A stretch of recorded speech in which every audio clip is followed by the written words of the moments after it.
గౌరవనీయులు మన చెవుల ఎమ్మెల్యే గారు కాళ యాదయ్య గారు, అట్లనే మాజీ ఎమ్మెల్యే మాజీ జిల్లా పరిషత్ చైర్మన్ రత్నం గారు, సమతా వెంకటరెడ్డి గారు, నూతనంగా ఇది మున్సిపాలిటీ అయింది దానికి చైర్మన్, దీని దాతలు ఐఓసిఎల్ డీజీఎం కైలాష్ కాంత్ గారు, శంకర్పల్లి చైర్మన్ ప్రవీణ్ గారు, అలింకో జోనల్ మేనేజర్, వీళ్ళ కంపెనీయే ఇవన్నీ తయారు చేస్తుంది, ఉత్పత్తి చేస్తుంది. జోనల్ మేనేజర్ రవిశంకర్ గారు, ఆర్డిఓ సింహారెడ్డి గారు, సిపిడిఓ గారు, పల్గుట్ట జనార్దన్ రెడ్డి గారు, రామ్దేవ్ రెడ్డి గారు, ఇక్కడికి వచ్చిన కౌన్సిలర్స్, సర్పంచ్లు, ఎంపీటీసీలు, మాజీ ఎంపీటీసీలు, మాజీ సర్పంచ్లు, ప్రజాప్రతినిధులు అందరికీ, వచ్చిన వికలాంగులు వాళ్ళ కుటుంబ సభ్యులందరికీ, అధికారులందరికీ, press, print and electronic media అందరికీ కూడా నమస్కారం. ఈరోజు నాకు చాలా సంతోషం, ఎందుకంటే ఇక్కడ చూస్తే రాజకీయాలు పక్కకు పెట్టి అన్ని పార్టీల ప్రతినిధులు జాయిన్ అయినరు, అన్ని పార్టీల కార్యకర్తలు, ప్రజలు జాయిన్ అయినరు. ఈ మంచి ప్రోగ్రాం కేంద్ర ప్రభుత్వం పెట్టిన ప్రోగ్రాం. కేంద్ర ప్రభుత్వము మినిస్ట్రీ ఆఫ్ సోషల్ జస్టిస్ అంటే సామాజిక న్యాయం మినిస్ట్రీ ఉంటాడు అక్కడ. ఆ మినిస్ట్రీ కింద ఈ ప్రోగ్రాం వాళ్ళ కింద ఈ ఆధ్వర్యంలో ఈ ప్రోగ్రాం పెట్టిండ్రు. దీనికి స్పాన్సర్గా ఐఓసి అంటే ఇండియన్ ఆయిల్ కంపెనీ, ఐఓసి ఇదే మన కంపెనీ మనకు పెట్రోల్ డీజిల్ తయారు చేసి మన పెట్రోల్ బంక్లలో ఇస్తుంది. ఈ కంపెనీ ముందుకు వచ్చి దీనికి స్పాన్సర్షిప్ చేసిండ్రు. అయితే కేంద్ర ప్రభుత్వము, రాష్ట్ర ప్రభుత్వము, అక్కడ వేరే పార్టీ ఉన్నా ఇక్కడ వేరే పార్టీ ఉన్నా కలిసి పనిచేస్తే అది అన్ని ప్రాంతాలకు మంచిగా. నాకు సంతోషం, ఎన్నో వాట్లల్లో ఇద్దరు కలిసి పనిచేస్తున్నారు. ఎలక్షన్లో కొట్లాడతారు కానీ కలిసి పనిచేస్తున్నారు. ఎన్నో ఉదాహరణలు ఉన్నాయి ఇక్కడ. ఇవాళనే పేపర్లో వచ్చింది, మొన్న రేవంత్ రెడ్డి గారు, మోడీ గారు అక్కడ సాబర్మతి చేస్తే నేను ఇక్కడ మూసీ నదిని సుందరీకరణ చేస్తా అని. ఇవన్నీ కలిసి పనిచేయాలి. చాలా సంతోషం, అందరు పార్టీ వాళ్ళు పాల్గొంటున్నారు. అండ్ ఇది ఎంపీలకు ఉండే అధికారం అన్నమాట. మా జిల్లాల వికలాంగులు నాకు ఇది కావాలంటే ఇస్తారు. కొన్నిసార్లు ఆశ్చర్యం అవుతుంది. నేను కాంగనే ఏడాదిన్నర కొంచెం లేట్ అయింది, కానీ ఇప్పుడు వచ్చినాయి సంతోషం. కానీ నేను బీజేపీ ఎంపీ అన్న కాదు. అటు రఘువీర్ రెడ్డి అన్నా, అటు రఘురామ్ అన్న, కిరణ్ కుమార్ అన్న, ఎవరన్నా ఎంపీలు అడిగితే మోడీ గారు, కేంద్ర ప్రభుత్వం ఇంకా ముందు చూడదు. మన ఎంపీలు అడుగుతుండ్రు, తప్పనిసరి ఇవ్వాలని ఇచ్చిండ్రు. ఇంకా నాకేం ఆలస్యమైంది కానీ కొంతమందికి వచ్చింది. కానీ రాజకీయాలు పక్కకు పెట్టే అవసరం ఉన్నది. కేంద్రం చేసేదన్నీ చేస్తున్నది, తెలంగాణకు ప్రత్యేకంగా అన్నిట్లు ఎక్కువ చేస్తున్నది. ఈరోజు చాలా సంతోషము. నేను ఉత్తమ్ కుమార్ రెడ్డి గారితో కూడా మాట్లాడినా. జనార్దన్ రెడ్డి గారికి ఈ విషయం ఇంకా మంచిగా తెలుసు. ఈరోజు పేపర్లు వచ్చింది ఏంటంటే మన దగ్గర వరి ఎక్కువ పండిస్తుండ్రు, కేంద్ర ప్రభుత్వం కొనాలని. మన దగ్గర వరి చాలా అంటే అవసరం ఉన్న దానికంటే 7 ఇంతలు ఎక్కువ పండిస్తాము. యావత్ తెలంగాణ 4 కోట్ల మంది 40 లక్షల టన్నులే తింటారు, కానీ పండించేది 7 ఇంతలు ఎక్కువ. 2 కోట్ల పోయినసారి 80,000 కంటే ఎక్కువ. అది కేంద్ర ప్రభుత్వం కొనుక్కుంటుంది. దాదాపు 30,000 కోట్లు పెట్టి. అది ఉత్తరప్రదేశ్లో అంతా కొనదు, గుజరాత్ అంతా కొనదు. అంటే కేంద్ర ప్రభుత్వం ఇది బీజేపీ ప్రభుత్వమా, కాంగ్రెస్ ప్రభుత్వమా, ఇంకేదాన్ని చూడదు.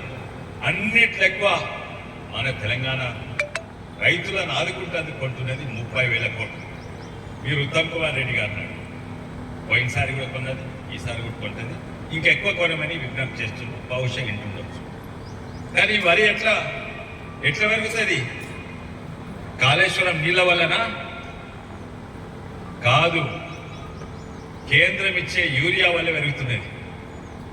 అలా యూరియా ఎంత ఇస్తారు? వరైతే బాగా కొనుగోలు చేస్తుంది, కానీ యూరియా ఎంత ఇస్తారంటే అన్నిట్లో ఎక్కువ భారతదేశంలో పర్ క్యాపిటా యూరియా కన్స్యూమ్ చేసేది మన తెలంగాణ. ఎంత? 2300, అది 300 రూపాయలు. వాళ్ళు కేంద్ర ప్రభుత్వం అయినా రాష్ట్ర ప్రభుత్వం అయినా పార్టీలు చూడకుండా పనిచేస్తే నిజంగానే మనకు సంతోషం. నాకు ప్రత్యేకంగా ఇంకా ఎందుకు సంతోషం అంటే సంబంధాలు మంచి పెట్టుకుంటున్నది ఉన్న ప్రభుత్వం, ఉన్న కాంగ్రెస్ ప్రభుత్వంలో నాయకత్వము అక్కడ కేంద్ర ప్రభుత్వంతో మర్యాదగా మాట్లాడి నిజంగానే అవసరం ఉంది అడుగుతున్నారు, ఇస్తున్నది. పాతోడైతే రోడ్డు మీద ఉన్న బోరలు తిట్టని తిట్లు కేంద్ర ప్రభుత్వాన్ని మోడీని తిట్టింది, కానీ ఈరోజు సంబంధాలు గౌరవనీయంగా ఉన్నది, ఒక మర్యాదతోటి మాట్లాడుకుంటారు ఒకరొకరు. అట్లుంటేనే అందుకే ఈరోజు తెలంగాణ అభివృద్ధి అయింది. కానీ కొంతమంది అంటారు కేంద్ర ప్రభుత్వం ఏమి చేస్తలేదు, చేసిందంతా కూడా అన్నిట్లో ఎక్కువ కేంద్ర ప్రభుత్వం. ఎందుకంటే మన రాష్ట్రం అప్పుల పాలైపోయింది. మొన్న కోమటిరెడ్డి వెంకటరెడ్డి గారు, సుధీర్ బాబు గారు వచ్చి ఫౌండేషన్ వేసిన రోడ్డు ఏంటంటే కేంద్ర ప్రభుత్వం నిధులు. ఇంతకు ముందు నేను తెచ్చుకొచ్చిన, అప్పుడు టీఆర్ఎస్ ఉంటుంది కానీ తీసుకొచ్చిన హైవే కేంద్ర ప్రభుత్వంది. రైతాంగాన్ని చూస్తే ఈ 2 లెక్క పెడితేనే దాదాపు 40 లక్షల పేద రైతుంటే 30,000 కోట్లు కొనుగోలుకు, ఇంకో 10,000 కోట్లు యూరియాకు, ఇంకా 6,000 కోట్లు అన్ని సబ్సిడీలు చూస్తే ప్రతి పేద రైతు కుటుంబానికి 1,25,000 కేంద్ర ప్రభుత్వం ఇస్తుంది. అందుకే ఆదుకుంటున్నారు.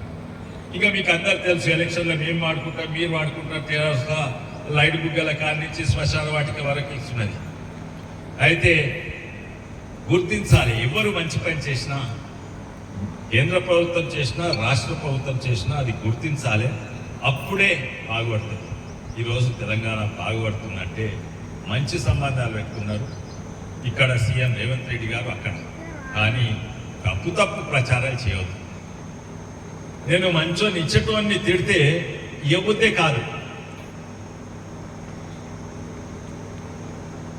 5 కిలోల బియ్యం అయినా కూడా ఆ 1 కిలో బియ్యంలో కూడా అలా కేంద్ర ప్రభుత్వం పాత్ర ఉంది. ఎందుకంటే మినింగ్ ఛార్జెస్ అవన్నీ ఉండేవి. కానీ ఇండ్లు ఇచ్చినా సరే పేరు మార్చుకోవచ్చు. మేము ప్రధానమంత్రి ఆవాస్ యోజన అంటారు, మీరేమో దాని పేరు మార్చుకొని ఇందిరమ్మ పథకాలు అంటారు. కానీ నిధులైతే కేంద్ర ప్రభుత్వమే కదా. 1,00,000. అవును, ఇందిరమ్మ ఉన్నప్పుడు పెట్టిండు. ఇప్పుడు పేర్లు పెట్టొద్దు, ప్రధానమంత్రి పెట్టాలి. ఎవరి పేరు పెట్టింది? మోడీ ఆవాస్ యోజన కాదు. చెప్పండి. కాళే యాదవ్ గారు ఏమంటుందంటే అది ఇందిరా ఆవాస్ యోజన. వాస్తవం, తను చెప్పేది వాస్తవం. కానీ మేమనేది ఏంటంటే ఓ మనిషి పేరు, వ్యక్తి పేరు పెట్టొద్దు. ప్రధానమంత్రి ఎవరైనా ఉండొచ్చు, ఇందిరమ్మ ఉండొచ్చు. ఇది ప్రధానమంత్రి ఆవాస్ యోజనను అది ఇందిరమ్మ చేసి అది ఉండని రాజకీయాలు, నేను తప్పు పడతలేదు. కానీ దాంట్లో ఉన్న నిధులు 1,00,000 అంటారు, 1,00,000 కాదు. మళ్ళీ ఎమ్మెల్యే తింటారు, వీళ్ళే తీసుకుని అందరి సగము కేంద్ర ప్రభుత్వం నుంచి వస్తాయి. కానీ కొందరు ఎట్లా చేస్తుందంటే ఆ ఇండ్లు ఈ పార్టీ వాళ్ళకి ఇస్తాం, ఆ పార్టీ వాళ్ళకి ఇస్తాం. ఇది కలిసి పనిచేసుడు కాదు, రాజకీయంగా విభజన చేసుడు. మీరు అది చేయకండి, వచ్చే వాటికంటే ఇంకా ఎక్కువ తీసుకొస్తాం. నంబర్ 1, నంబర్ 2 ఎండ్ల వరిలా, యూరియాలా అన్నిట్లో ఎక్కువ దేశవ్యాప్తంగా ఎక్కడిక్కడ ఇస్తున్నారు.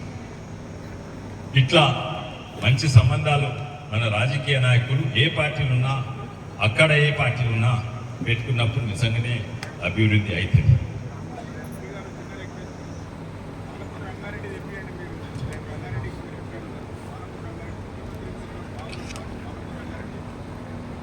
ముఖ్యమంత్రి గారు నాతో మంచిగా ఉంటారు, నేను వేరే పార్టీలు ఉన్నా కూడా మంచిగా ఉంటాను. నేను అందరితో మంచి సంబంధాలు పెట్టుకుంటాను, ఎక్సెప్ట్ తండ్రి కొడుకుల తప్ప అందరితోటి మంచిగా సంబంధాలు పెట్టుకుంటాను. ఎందుకంటే వాళ్ళు దోచుకున్నారు, తప్పనిసరి పెట్టుకుంటాను వాళ్ళతోటి. తను అడిగేది పాలమూరు రంగారెడ్డి. కానీ పాతోడు చేసిన తప్పే, పాత ప్రభుత్వం చేసే తప్పే కొత్త ప్రభుత్వం చేస్తే మొట్టమొదలు అడ్డుకునే నేనే. మొట్టమొదలు కాళేశ్వరం అడ్డుకున్నది నేనే. వాళ్ళు అన్నారు, అరే దాని పేరేముందే ప్రాణహిత చేవల, అరే మీ చేవలకు తీసుకుంటే మీ చేవలలో ఆహ్వానించాలి కానీ మీరన్నీ కట్టుకుందు.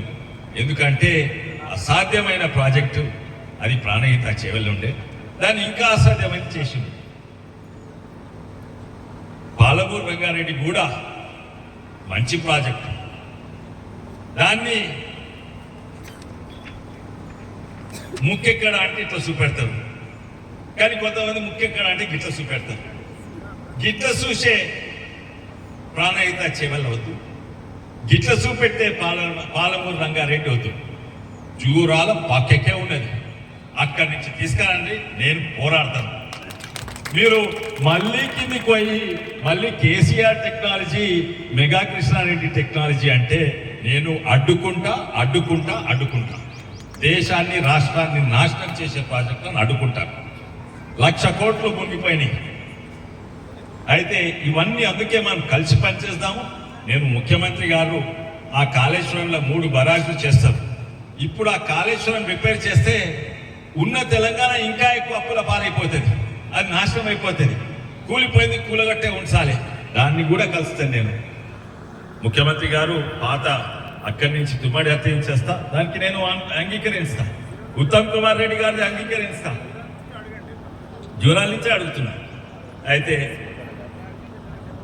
అక్కడి నుంచి అయితే పాతోళ్ళు చేసిన తప్పులు కొత్తోళ్ళు చేస్తే ఎలక్షన్స్ ఎందుకు, ఇప్పుడు అన్నీ నడిపివ్వాలనవచ్చు. కానీ మళ్ళోసారి ఇంకా ఎక్కువ తక్కువ మాట్లాడకుండా 1-2 విషయాలు చెప్పదలుచుకున్నా, ప్రత్యేకంగా మా వికలాంగులకు. ఇప్పుడు వెంకట వికలాంగులకు వీల్ చైర్ ఇచ్చేది, ఎందుకంటే ఇంట్లో ఇక్కడి నుంచి అక్కడ పోవచ్చు, ప్రతిసారి ఎత్తుకోవని అవసరం లేదు. ఇప్పుడు ఇది ఇవ్విస్తున్నారు, రోడ్ల మీద కూడవచ్చు.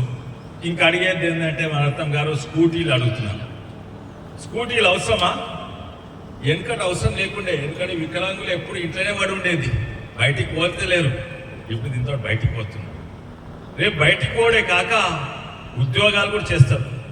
నేను ఎప్పుడు కూడా చెప్తా, అన్నిట్లో మంచి మోటార్ సైకిల్ కంపెనీ, పెద్ద మోటార్ సైకిల్ కంపెనీ ఏది? యువకులు చెప్పండి. హీరో హోండా కదా, దేశంలో అన్నిట్లో నంబర్ 1 కంపెనీ. ఇప్పుడు ప్రపంచంలో అన్నిట్లో పెద్ద కంపెనీ, నంబర్ 1 కంపెనీ అంటే హీరో హోండా. దాని గేర్ బాక్స్ ఎంత మంచి క్వాలిటీ ఉంటుందంటే అది అమెరికా వేరే మోటార్ సైకిల్ కంటే మంచిగా ఆగ్వదారా. దాన్ని ఎవరు తయారు చేస్తారు, ఎవరు అసెంబ్లీ చేస్తారు అంటే అందరూ వికలాంగులు. ఎంతో మంది కాళ్ళు లేరు, కొంతమంది గుడ్డోళ్ళు కూడా ఉంటారు, కాళ్ళు లేవు కళ్ళు లేవు. వాళ్ళు లేకుంటే కాళ్ళు ఉన్నాయి కానీ కళ్ళు లేవు, వాళ్ళు కూడా కళ్ళు లేకుండా వాళ్ళు ట్రైనింగ్ చేస్తారు. అంటే వాళ్ళకు అవకాశం ఇస్తే మన పెద్ద అన్నిట్లో మంచి కంపెనీలో మంచి గేర్ బాక్స్ కూడా తయారు చేయగలుగుతారు. వాళ్ళ స్కూటీ ఇచ్చి వాళ్ళకు అవకాశం ఇస్తే వాళ్ళకు ఉపాధి కలుగుతుంది ఇంకా మంచిగా. నేను ఇది పెద్ద సక్సెస్ అనుకోను, వాళ్ళకు ఉపాధి కల్పిస్తే అన్నిట్లో పెద్ద సక్సెస్. నేను 2-3-4 చేస్తున్నాను, కానీ మోడీ గారి ఆశలు ఏంటంటే వీళ్ళందరికీ ఉపాధి కూడా కలగాలని వాళ్ళ ఆశ. అండ్ మనమందరం కలిసి ప్రయత్నం చేస్తే అది కూడా సాధ్యం. మరోసారి అందరికీ ధన్యవాదాలు. ముఖ్యంగా ఐఓసికి, అలింకోకు, ఇక్కడ ఉన్న అధికారులందరికీ కూడా ధన్యవాదాలు. భారత్ మాతాకి.